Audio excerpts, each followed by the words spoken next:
नमस्कार. आपले खूप खूप मनापासून स्वागत. 2 सप्टेंबरला 5वा श्रावणी सोमवार आलेला आहे आणि या दिवशी अमावस्यासुद्धा आहे. तर या दिवशी उपवास करायचा की नाही? तर या दिवशी उपवाससुद्धा करायची आहे, महादेवांची सेवासुद्धा करायची आहे आणि शिवामूठसुद्धा अर्पण करायची आहे. तर 5व्या श्रावण सोमवारची शिवामूठ आहे सातू.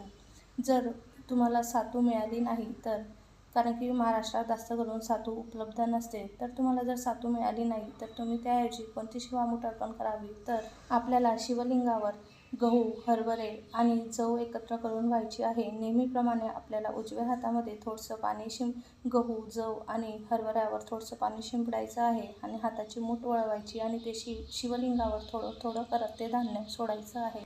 कारण सातूच्या पिठामध्ये गहू त्याचबरोबर हरभरा या धान्याचा समावेश होतो. म्हणजे काय, हे धान्य भाजून घेतलं जातं आणि त्यापासून सातूचं पीठ बनवलं जातं. त्यामुळे जर तुमच्याकडे सातू नसेल तर तुम्ही हे धान्य एकत्र करून शिवामूठ अर्पण करा. धन्यवाद.